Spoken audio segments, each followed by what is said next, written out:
You think fear is just an emotion, something primitive, a leftover from the days when shadows meant predators and rustling leaves meant danger. But what if fear isn't just a relic of survival? What if fear is a weapon, sharp, invisible, and precise? Not the kind that keeps you alive, but the kind that keeps you in line.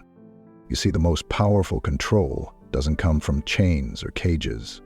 It comes from silence, from the eyes that don't meet yours, from the thoughts you don't dare to speak, from the decisions you make not out of conviction, but out of a quiet, nagging terror. Stalin knew this. He didn't just govern a country, he orchestrated a psychological regime.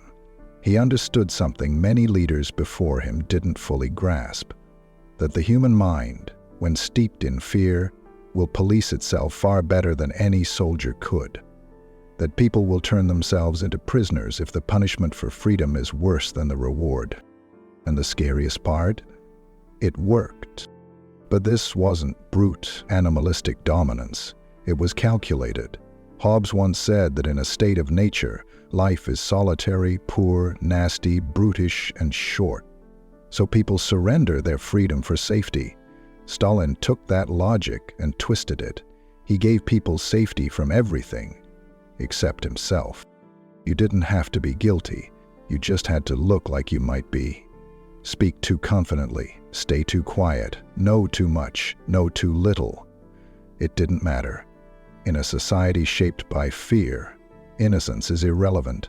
What matters is unpredictability, and that's what Stalin weaponized. You were never safe because safety would make you bold. He didn't want loyalty, he wanted obedience. Fear breaks people long before violence touches them. And Stalin's genius, if you can call it that, was that he turned fear inward. The enemy wasn't out there, it was you. Your thoughts, your whispers, your hesitation, that moment you paused before praising him, that dream you had of escape, that sigh you let slip when the radio played his voice. You censored yourself before anyone else did.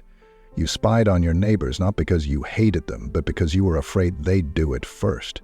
He turned an entire country into one giant confession booth, except there was no priest, only punishment. And the irony? It wasn't always explicit. The more subtle the threat, the more deeply it embeds in you. A missing coworker, a sudden reassignment, a quiet night followed by a knock at 3 a.m. The randomness wasn't a flaw, it was the design. Because when fear becomes unpredictable, it becomes omnipresent. Thomas Hobbes feared anarchy. He believed only a strong sovereign could prevent the chaos of men left to their own devices. Stalin became that sovereign, but not to protect his people from each other. He became the Leviathan to protect his power from them. And here's where it hits you personally. You think this is just about history, about a brutal man from a different era.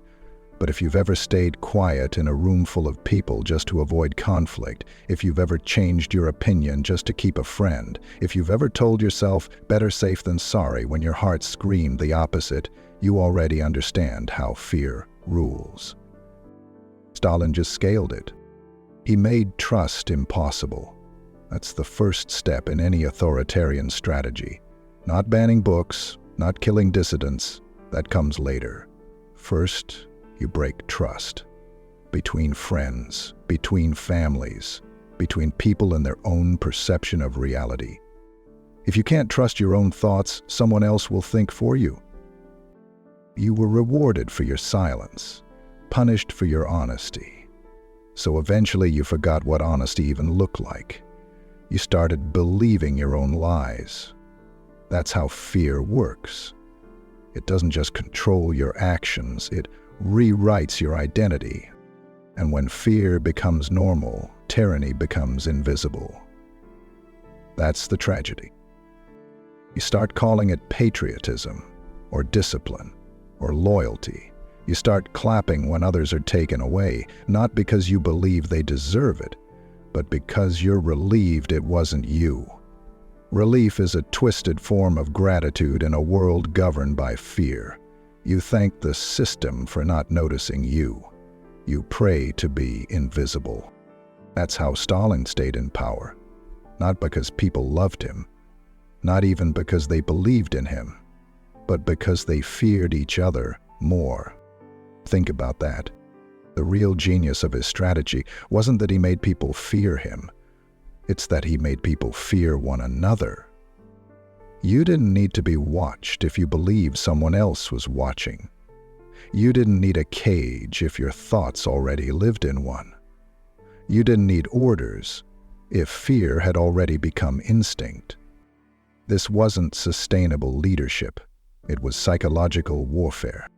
And yet, millions complied, not because they were weak, but because they were human. Fear doesn't discriminate. It finds the cracks in your soul. It whispers to your insecurities. It offers protection.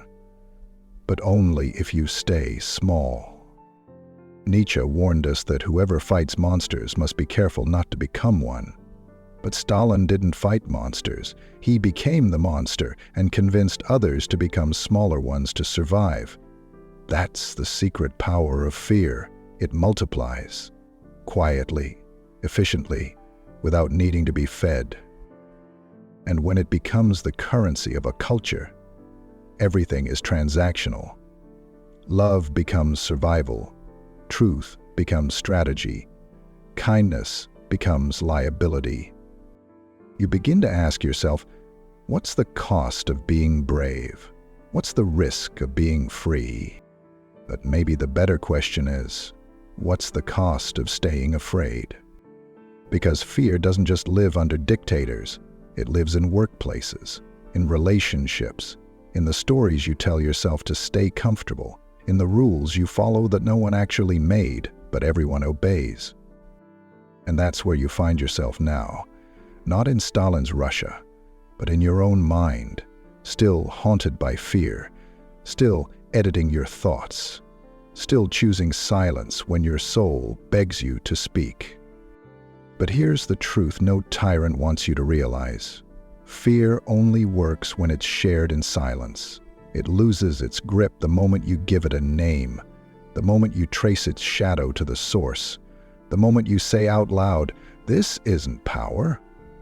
This is panic in disguise." So maybe today you look at your fear, not as a warning, but as a clue to where you've been controlled, to where you've been small, to where someone else's voice got louder than your own. Because understanding Stalin isn't about studying evil from a distance. It's about realizing how close fear already lives to your daily choices, and how easily you could give up your freedom for the illusion of safety. But now you know, and once you know, you can't unknow. Fear wants you frozen, but knowledge moves you, and that's the beginning of your liberation.